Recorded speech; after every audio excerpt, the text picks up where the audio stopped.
Hello everyone, welcome back to our channel agriculture gate. इस video में हम discuss करेंगे आईआईटी बॉम्बे ने क्या क्या चेंजेस किए हैं इस बार गेट एग्जामिनेशन में। वैसे तो आप सभी लोगों को चेंजेस पता चल गए होंगे, लेकिन मेरा मेन फोकस है कि जो इंपॉर्टेंट चेंजेस हैं जिनमें आपको फोकस करना है वो आप लोगों को बताया जाए। सबसे पहले हम बात करते हैं मार्क्स डिस्ट्रीब्यूशन की।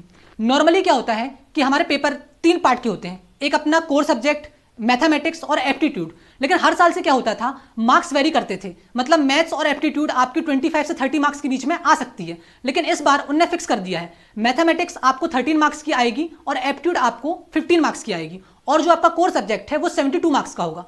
अब होता क्या है, जब हम तैयारी करते हैं तो साल भर हम मोस्टली फोकस करते हैं अपने जो कोर पोर्शन उसमें फोकस करते हैं।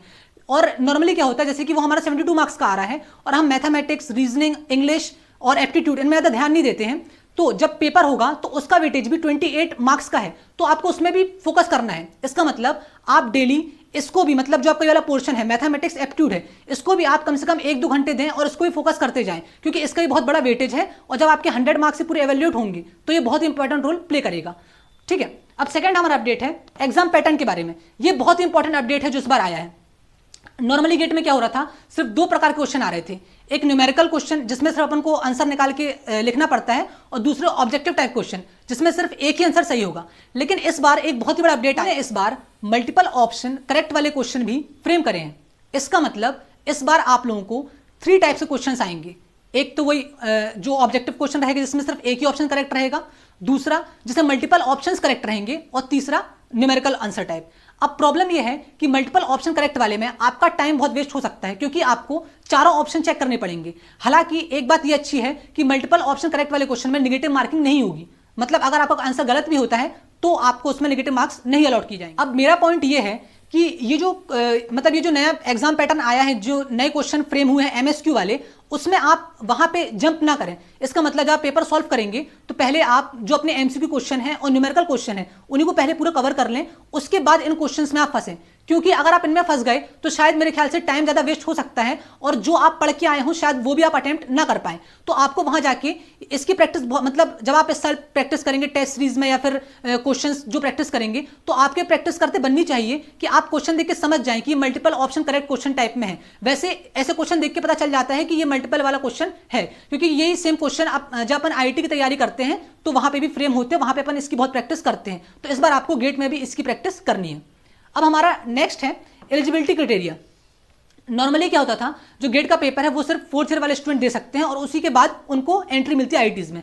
लेकिन इस बार बहुत ही बड़ा अपडेट आया है कि 3rd ईयर वाले स्टूडेंट्स भी गेट का पेपर दे सकते हैं। तो मेरे ओपिनियन से अगर आप 3rd ईयर स्टूडेंट हो और आपका फोकस गेट में है तो आपको इस एग्जाम को लाइटली नहीं लेना है, आपको पूरा सीरियस होकर इसकी तैयारी करके एग्जामिनेशन देना है।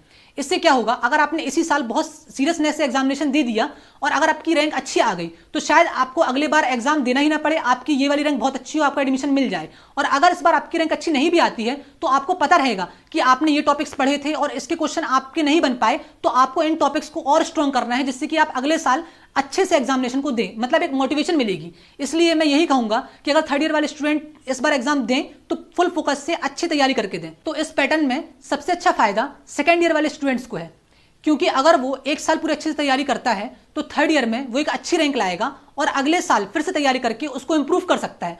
तो ये उन लोग के लिए बहुत ही अच्छा गोल्डन अपॉर्चुनिटीज़ है। तो ये बहुत ही अच्छा अटेम्प्ट है, आई होप आप लोग इसको ट्राई करेंगे। इसके बाद जो अपना लास्ट टॉपिक है, हाँ ये एक और बहुत अच्छा अपडेट आया है कि नॉर्मली क्या होता था कि जैसे अगर मैं एग्रीकल्चर स्ट्रीम से हूं तो मैं सिर्फ एग्रीकल्चर स्ट्रीम से ही गेट पेपर दे सकता हूं। लेकिन इस बार एक और अपडेट आया है कि आप मोर देन 1 स्ट्रीम से पेपर दे सकते हैं। फॉर एग्जाम्पल, अगर मैं एग्रीकल्चर स्ट्रीम से हूं तो मैं एनवायरमेंट साइंस का भी पेपर दे सकता हूं। मतलब आईआईटी बॉम्बे ने आप जिस भी स्ट्रीम से हूं उसके अकॉर्डिंग लिस्ट निकाली है कि आप और किस अदर स्ट्रीम में पेपर दे सकते हैं। लेकिन इसके कुछ फायदे भी हैं, कुछ ड्रॉबैक भी हैं। फायदे किसके लिए हैं और ड्रॉबैक किसके लिए हैं ये मैं बताना चाहूंगा।